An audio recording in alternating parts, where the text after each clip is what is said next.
Hello guys, kain tayo. Ito, noodles.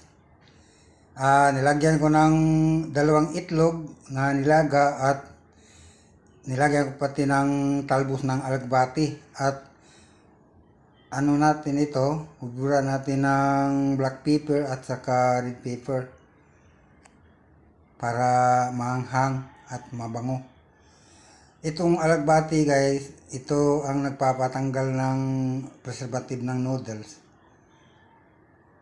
para hindi naman makakapekto sa katawan natin at saka hindi naman tayo laging nagno-noodles pag ano lang, paminsan-minsan lang.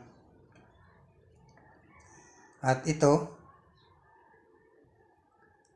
ready na ito na kainin, pwede na. Okay guys.